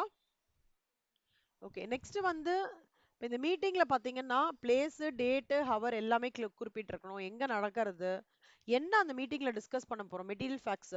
So அதாவது director யாரெல்லாம் இருக்க போறாங்க, நேச்சர் ஆஃப் இன்ட்ரெஸ்ட், ஃபெனி respect, அதாவது director பத்தி பேச போறோமா, மேனேஜர் பத்தி பேச போறோமா, இல்ல கீ மேனேஜர் பத்தி பேச போறோமா, இல்ல ஏதாவது இஷ்யூஸ் ரிலேட்டிங் டு ரிலேட்டட் பர்சன்ஸா, இல்ல வேற ஏதாவது பிசினஸ்ல இருக்கிற முக்கியமான டிசிஷன் மேக்கிங்கா, அதெல்லாம் வந்து அந்த நோட்டீஸ்ல மெட்டீரியல் ஃபார் கான்டென்ட் ஆஃப் நோட்டீஸ்ல போடணும். இது மீட்டிங் வந்து எப்பவுமே ஒரு ஒரு மெம்பருக்கு கொடுக்கணுங்கன்னா, ஒரு ஒரு legal representative of deceased member. அப்படின்னா யாரா? Legal representative of deceased member யாரு?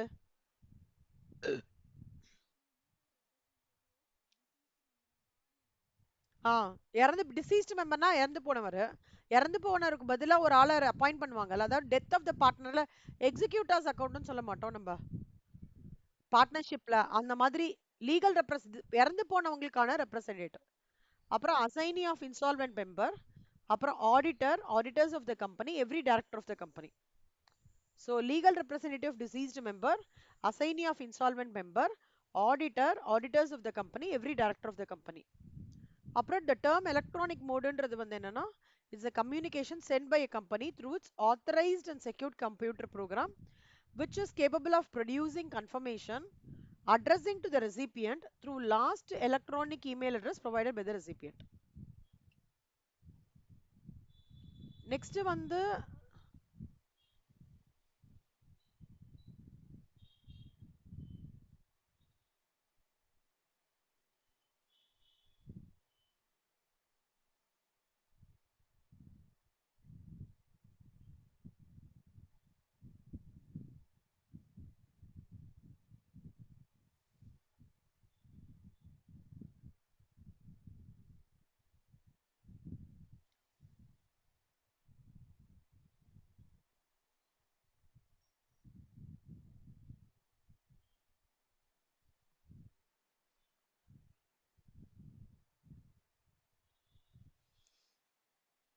இப்ப பாத்தீங்கன்னா கண்ணா, இது வரைக்கும் முடிச்சேன்னா, ஆ சென்டர் எண்ட்ல the purpose of sending notice through an electronic is to discuss ரெசிபியன்ட்டுக்கு ரீச் இருக்கான்னு பார்க்கணும்டா. இமெயில் மூலமா பண்ணலாம், டெக்ஸ்ட் மூலமா பண்ணலாம், இல்ல இமெயில் அட்டாச்மெண்ட் மூலமா பண்ணலாம், யூஆர்எல் லிங்க் கொடுக்கலாம். ஓகேவா? அவங்க கிட்ட செக் பண்ணணும், வந்துருச்சான்னு செக் பண்ணலாம். இல்ல பிடிஎஃபா கொடுக்கலாம், இல்ல என்கிரிப்டட் ஃபார்மா கொடுக்கலாம், நான் எடிட்டபிள் ஃபார்மேட்டா, பல்க் இமெயில் கொடுக்கலாம். இப்போ ஒரு 10 பேர் இருக்காங்கன்னு வச்சுக்கோங்கண்ணா, 10 பேரோட இமெயில் ஐடி மாதிரி பல்க் இமெயில்ஸா கொடுக்கலாம். கரெக்ட் இமெயில் ஐடியில பவுன்ஸ் பேக் ஆயிடுதுன்னா அப்ப கரெக்டான ரிலவெண்ட் ஐடியா வந்து செக் பண்ணி கொடுக்கணும். சப்போஸ் வந்து ஏதாவது அவங்களுக்கு ரீச் ஆகலன்னு வச்சுக்கோங்களேன், கரெக்டான ஐடி கொடுத்து ரீச் ஆகலைன்னா தென் company is not held responsible. சரியா? க- க- இவங்களே வந்து ப்ராப்பரா கரெக்டான இமெயில் ஐடி கொடுக்கணும். சப்போஸ் அவங்க மாறிடுது இமெயில் ஐடினா அந்த சேஞ்ச் இன் இமெயில் ஐடி கொடுக்கணும்.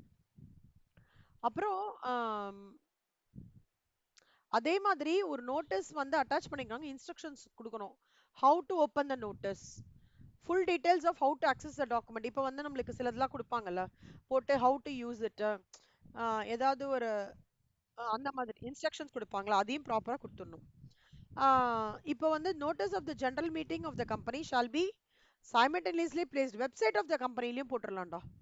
ஜெனரல் மீட்டிங் ஆஃப் த கம்பெனியை வந்து வெப்சைட் ஆஃப் த கம்பெனி எப்படி கவர்மெண்ட் சொல்றதோ அந்த மாதிரி பண்ணிடலாம். சிலமா மீட்டிங்ஸ் மட்டும் இதோட நான் எடுக்கிறேன். இது வரைக்கும் நல்லா தரவா நாளைக்கு படிச்சுட்டு வாங்க. ஓகேவா? நான் ஆனுவல் ரிட்டர்ன் எடுக்கிறேன், மீட்டிங்ஸ் மட்டும் ஹாஃப் எடுத்திருக்கேன். ஏன்னா மொத்தமா எடுத்தா குழம்பி போயிடும் உங்களுக்கு. ஓகேவா? ஆனுவல் ரிட்டர்னா என்னன்னு சொல்லிடுறேன்டா. ஆனுவல் ரிட்டர்ன்ன்றது வந்து செக்ஷன் 92ல ஆனுவல் ரிட்டர்ன் சொல்லியிருக்காங்க. Section provides annual return in form number MGT7. அங்க அந்த ஃபார்ம்ஸ்ன்ற ஒரு இது இருக்கு இல்லையா, அதுல எழுதியிருக்கேன் எல்லாமே. ஆனுவல் ரிட்டர்ன்ல என்னெல்லாம் இருக்கணும்னா, இந்த கம்பெனியோட ரிஜிஸ்டர் ஆஃபீஸ் என்ன, கம்பெனி என்ன மெயின் ஆக்டிவிட்டி பண்ண போறாங்க, அவங்களோட ஹோல்டிங்ஸ் இது என்ன, சப்ஸ்ட்ரேட்னா அசோசியேட் கம்பெனிஸ், எல்லா டீட்டெயிலும் இருக்கணும். அப்புறம் இது பாருங்க கணா, இதான் ஆனுவல் ரிட்டர்ன்.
இல்லடா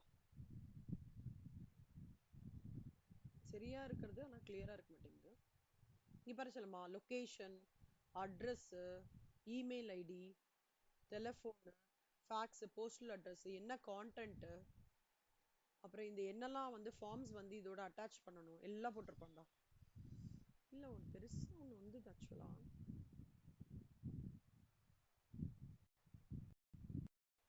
ஒரு நிமிஷம் இருடா, நான் ட்ரை பண்றேன். அது பாத்தீங்கன்னா மைண்ட்ல அப்படியே போட்டோகிராஃபி மாதிரி நல்லா ரெக்கார்ட் ஆயிடும்.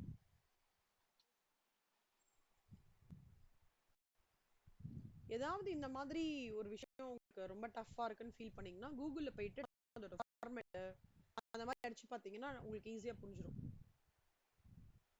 அது one of the ways. Okay, so எங்களுக்குலாம் லைவ் ஆனுவல் ரிட்டர்ன் ஃபார்மேட்டே காமிப்பார் சார்.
இருக்கணுமா, எதுவும் செட் ஆக மாட்டேங்குது. ஏதாவது எனக்கு if I come across I with you. So அதில் வந்து என்ன கேட்டகரி ஆஃப் ஷேர்ஸ்டா, ப்ரிஃபரன்ஸ் ஷேர்ஸ் எவ்வளோ, ஈக்விட்டி ஷேர்ஸ், டிபெஞ்சர்ஸ், அவங்க எவ்வளோ தூரம் லோன்ஸ் வாங்கியிருக்காங்க. ஸோ ஒரு பேலன்ஸ் ஷீட்டில் லேபிலிட்டி சைடு ஞாபகம் வச்சுக்கோங்க சொல்லமா. ஓகே, அப்புறம் வந்து கீ மேனேஜிங் பர்சனல் யார், அப்புறம் அவங்களுக்கு என்ன ரெம்யூனரேஷன் கொடுக்குறாங்க, ப்ராப்ளம் பெனாலிட்டி அண்ட் பனிஷ்மெண்ட் என்ன லெவலு, அப்புறம் வந்து எவ்வளோ தூரம் வந்து சர்டிஃபிகேஷன் ஆஃப் கம்பெனிஸ் நடந்திருக்கு அதுக்கான டிஸ்க்ளோஷர்ஸ், ஃபாரின் இன்ஸ்டியூஷன் இன்வெஸ்டர்ஸ் யாராவது நம்மளோட கம்பெனி ஷேரை வாங்கியிருக்காங்களா இல்லையா, அப்புறம் ரிட்டர்ன் வந்து ஷால் பி எப்போவுமே கடைசியாக டேரக்டர் கம்பெனி செக்ரட்டரி ரெண்டு பேருமே சைன் பண்ணணும். ஒருவேளை கம்பெனி செக்ரட்டரி இல்லைன்னு வச்சுக்கோங்களேன், கம்பெனி செக்ரட்டரி இன் ப்ராக்டிஸ் பண்ணிட்டு இருக்காங்களா அவங்க கூட சைன் போடலாம். ஓகேவா, ஃபர்ஸ்ட் இது மாதிரிடா ஒரு லெட்டர் ரைட்டிங் எழுதுற மாதிரி வச்சுக்கோங்களேன். மேலே டேட்டு போடுவோம், இல்லை எந்த பிளேஸ்ன்னு போடுவோம். அந்த மாதிரி ரிஜிஸ்டர் ஆஃபீஸ் என்ன, பிரின்சிபல் பிசினஸ் ஆக்டிவிட்டீஸ் என்ன, ஹோல்டிங் சப்ஸ்டிங் அசோசியேட் கம்பெனிஸ் யாரெல்லாம், அப்புறம் shares debentures, long term liabilities, debenture ஹோல்டர்ஸோட நேமு, அவங்களோட டீட்டெயில்ஸு, அதுக்கப்புறம் ப்ரமோட்டர் டைரக்டர் கீமன் அவங்களோட டீட்டெயில்ஸு, அதுக்கப்புறம் அவங்களுக்கு கொடுக்க வேண்டிய சேலரி, அவங்களுக்கு என்னெல்லாம் டைப்ஸ் ஆஃப் மீட்டிங்ஸ் நடந்திருக்கு, ஒருவேளை ஏதாவது அதர் வே ரவுண்ட் ஆயிடுச்சுன்னா என்ன offences and appeals, penalty and punishments. So கடைசியாக எஃப்ஐஐ யாராவது இருக்காங்களா அப்படின்றது, ஃபாரின் இன்ஸ்டியூஷனல் இன்வெஸ்டர்ஸ் யாராவது வாங்கியிருக்காங்களா நம்மளது, கடைசியாக சைன் போட்டு கம்பெனி செக்ரட்டரி சைன் போடுறது annual return.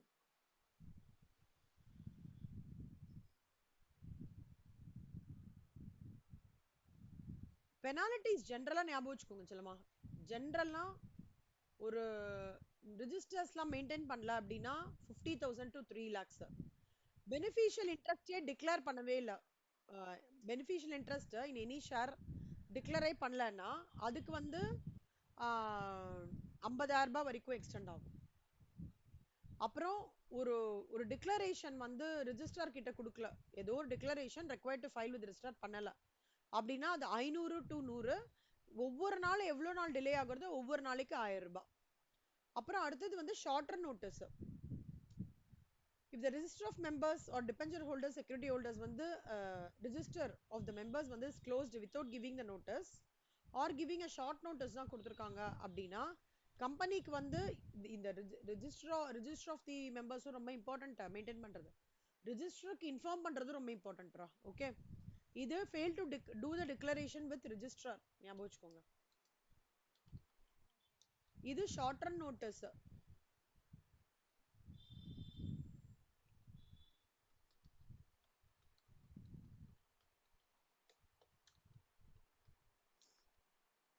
or security holders.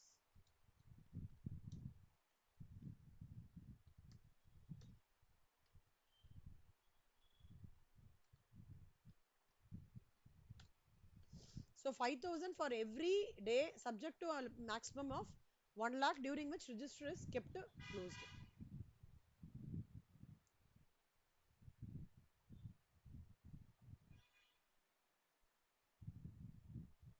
So இது வந்து comments,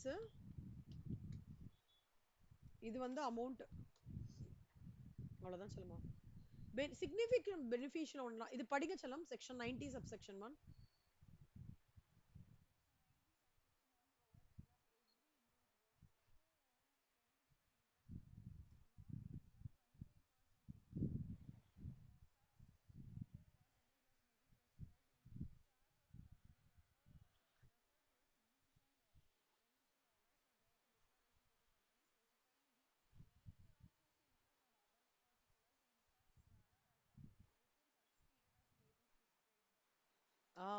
யாரு 25% or மேல 25% மேல shares of the company hold பண்ணிருக்காங்களோ அவங்கள என்ன சொல்லுவாங்க, significant beneficial. அதுக்கான டிக்ளரேஷனும் கம்பெனி கிட்ட கொடுத்துடணும். டிக்ளரேஷன் கொடுக்கணும், நேச்சர் ஆஃப் இன்ட்ரெஸ்ட் கொடுக்கணும், எல்லாமே கொடுக்கணும்.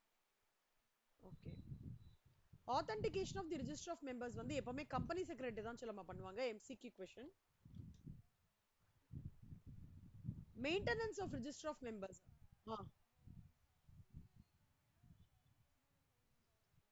இல்ல இல்ல, சப்சிடரினா 70% மோர்.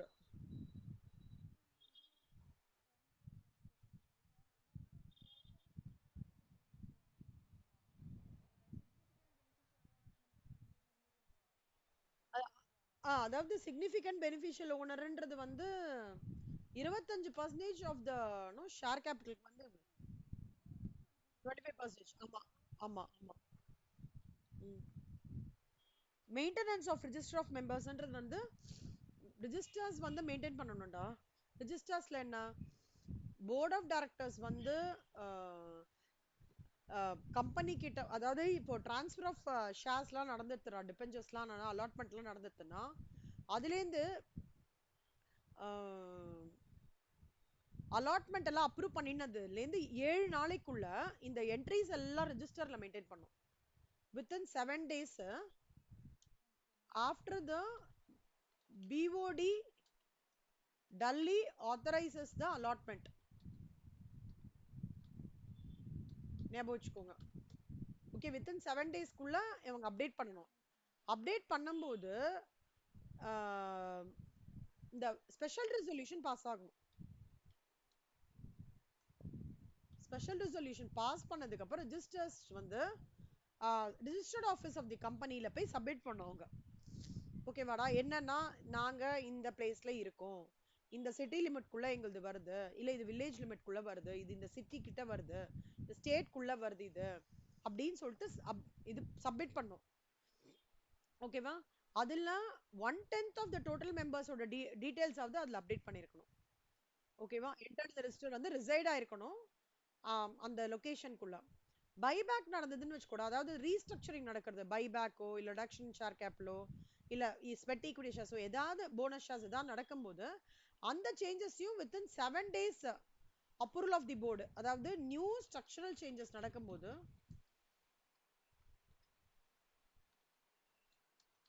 அதையும் வித்தின் 7 days சொல்லிடணும். ஓகேவா? சப்போஸ் இல்ல ஒரு ஒரு sometimes debenture holders are been debentures converted to equity shares போது அந்த கன்வர்ஷன் நடக்கிறது இல்லடா. அப்ப status of the member of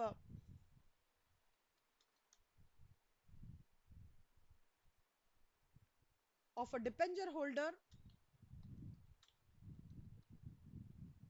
to equity இல்லனா யாராவது இறந்து போயிடுறாங்க, டெத் இல்ல யாராவது இன்சால்வென்ட் ஆயிடுறாங்க இல்லையா, ஏதாவது சேஞ்ச் ஆஃப் நேம் நடக்கிறது, இது எல்லாமே எங்க போனோம்னா இன்வெஸ்டர் ப்ரொடெக்ஷன் ஃபண்டுக்கு போகணும். Any changes whatever happens whether due to death insolvency எது வேணா இருக்கட்டும், அந்த டீடைல்ஸ்லாம் எங்க போனோம்னா இன்வெஸ்டர் ப்ரொடெக்ஷன் ஃபண்டுக்கு போய் அங்க ரெஸ்பெக்டிவ் ரிஜிஸ்டர்ல மாத்தணும். ஓகே, இப்போ இந்த ரெக்டிஃபிகேஷன் வந்து கம்பெனி பண்ணிட்டு அதுக்கப்புறம் கம்பீட்டன்ட் அத்தாரிட்டி ஆர்டர் மூலமா இந்த விஷயம் நடக்கணும் இந்த ரெஸ்பெக்டிவ் ரிஜிஸ்டர்ல. சப்போஸ் இது வந்து இந்த ஆர்டரை வந்து ஒரு லால ஜுடிஷியல்ல பண்றாங்களோ இல்ல ரெவென்யூலோ செபியோ இல்ல கம்பீட்டன்ட் அத்தாரிட்டி பண்றாங்கன்னா ஷேர்ஸ் டிபெஞ்சர்ஸ் அதோட வந்து டிவிடெண்ட் டீடைல்ஸ் இன்ட்ரெஸ்ட் டீடைல்ஸ் எல்லாத்தையும் ரெஸ்பெக்டிவ் ரெஜிஸ்டர்ல இது பண்ணணும். 3 இருக்கு கண்ணா. ஒன்னு டெத், இன்சால்வன்சி, சேஞ்ச் ஆஃப் நேம்லாம் இன்வெஸ்டர் ப்ரொடெக்ஷன் ஃபண்டுக்கு போய் அங்க மாத்தணும். இல்லையா நான் வந்து ஒரு ஆர்டர் கம்பீட்டன்ட் அத்தாரிட்டி மூலமா ஆர்டர் பாஸ் பண்ணி ரெக்டிஃபிகேஷன் நடக்கிறதுனா எது இருந்தாலும் ரெஸ்பெக்டிவ் ரிஜிஸ்டருக்கு போகணும். புரியுதா? அல்டிமேட்லி ரெஸ்பெக்டிவ் ரிஜிஸ்டருக்கு போகணும். ஆனா ஒவ்வொரு கேஸ்க்கும் ஒவ்வொன்று மாதிரி. இது ரெஸ்பெக்டிவ் ரிஜிஸ்டருக்கு போகணும். அடுத்தது வந்து competent authority order passed by competent authority.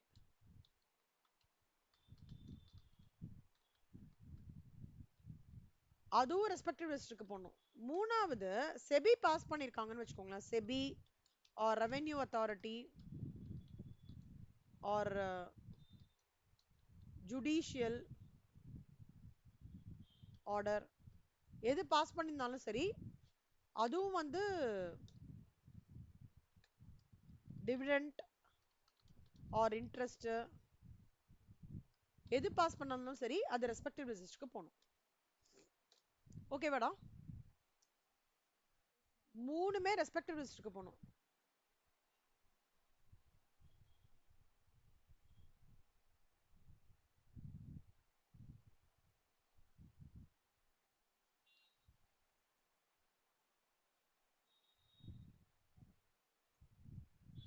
மூணுமே ஒண்ணு, ஆனா ஃபைனலா எங்க போறதுன்னா ரெஸ்பெக்டிவ் ரெஜிஸ்டருக்கு போகணும்.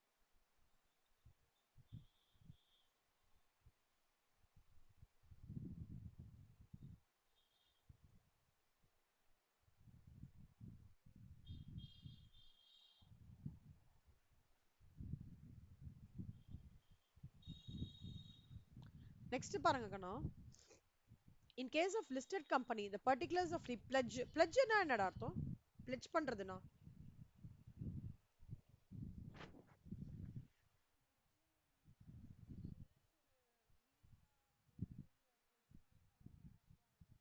கரெக்ட். நான் இது நாலுத்துக்கு என்ன மீனிங் சொல்ல போறேன் நல்லா அப்சர்வ் பண்ணிக்கோங்க, நல்லா இது பண்ணிக்கோங்க. ஆனா இன்னைக்கே இது படிச்சிருடா சொல்லுமா.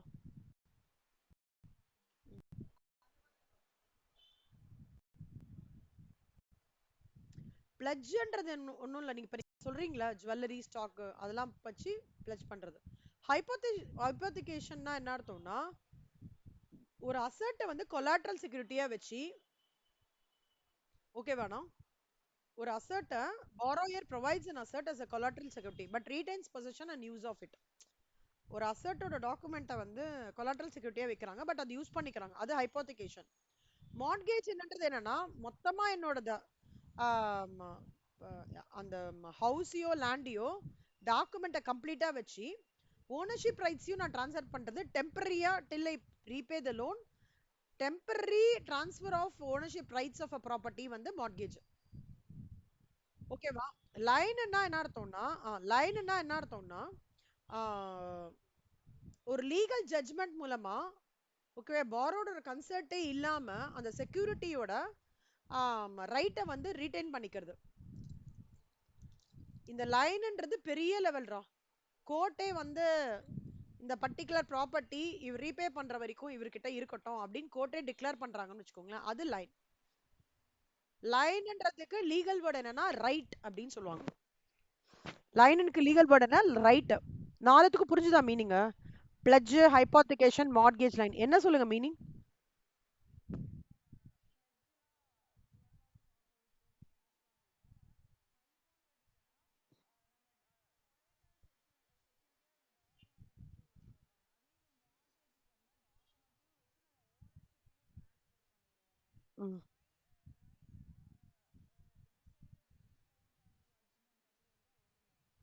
Very good, super. புரியுதாடா? ஸோ இது நாலுமே என்னன்னு தெரிஞ்சுட்டு அப்ஜெக்டிவ்ஸ் வர சான்சஸ் இருக்கு.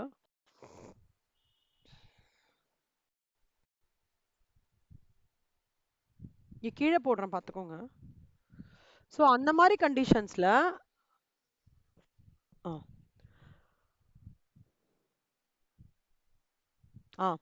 ஸோ இந்த கேஸ் ஆஃப் லிஸ்டட் கம்பெனி இதெல்லாம் ப்ரமோட்டர் கிரியேட் பண்ணுவாரு. அது எல்லாத்தையுமே ரெஜிஸ்டர்ல 15 நாளைக்குள்ள எழுதணும்டா. To be updated in register within 15 days from such an event. ஓகேவா? Suppose if the promoters of any listed company joint venture கம்பெனியோட இன்னொரு கம்பெனியோட ஜாயிண்ட் வெஞ்சரா இருக்காங்க, அங்க வந்து இந்த பிளட்ஜ், ஹைபோத்திகேஷன் சார்ஜ் அந்த மாதிரி இருந்ததுன்னு வச்சுக்கோங்க, அந்த டீடைல்ஸையும் 15 நாளைக்குள்ள ரெஜிஸ்டர். அதாவது இது வந்து லிஸ்டட் கம்பெனி. ஓகேவா? இது வந்து ஜாயிண்ட் வெஞ்சர் கம்பெனி. ரெண்டுத்துக்கும் அதே தான். Listed company and joint venture company சேர்த்து கூட நீங்க சொல்லலாம்.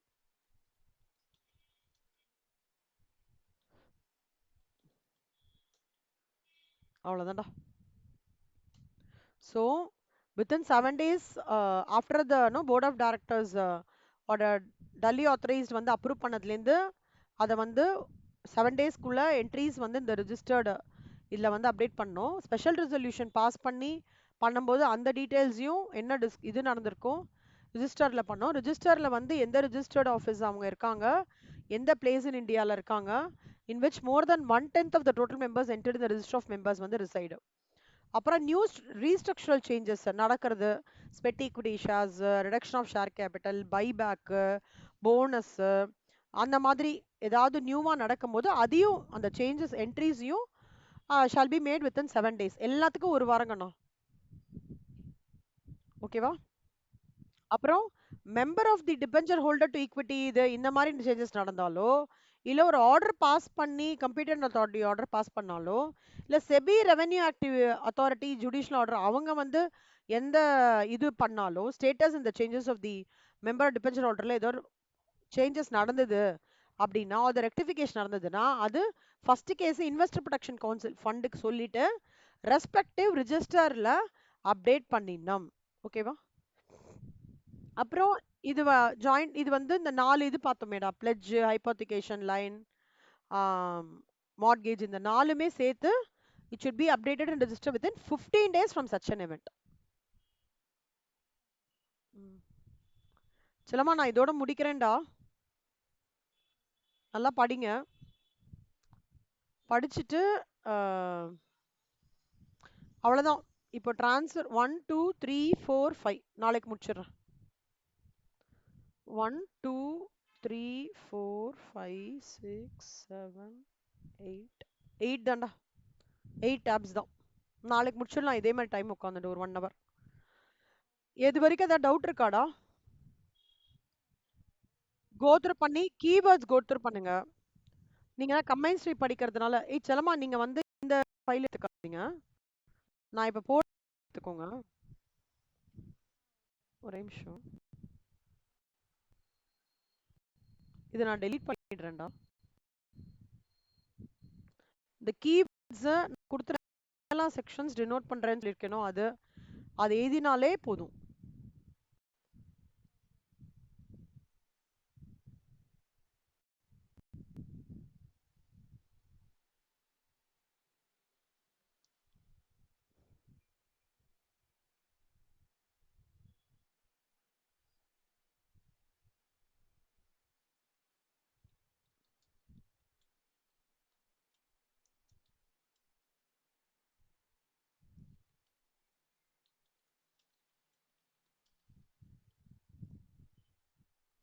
ஓகே செல்லம். ஸோ எனக்கு தெரிஞ்சு இன்னும் ஒரு 2% 3% தான்டா இருக்கு கம்பெனி அக்கௌண்ட்ஸ்ல. Rest all we have completed. ஓகேவா? ஸோ எனி டவுட்ஸ் சொல்லுங்க. நாளைக்கு இதே டைம் உட்காந்துக்கலாம் செல்லம். 10:30க்கே உட்காந்துக்கலாம்டா. எனக்கு 10 சரியா நெட்டு கனெக்ட் ஆகும். 10:30க்கே உட்காந்துக்கலாம் நம்ம. நாளைக்கு முடிச்சிடலாம் செல்லம்மா. ஓகே. சூப்பர் செல்லம். ஓகே செல்லம்மா. தேங்க்யூடா. தேங்க்யூ. Bye bye. யா.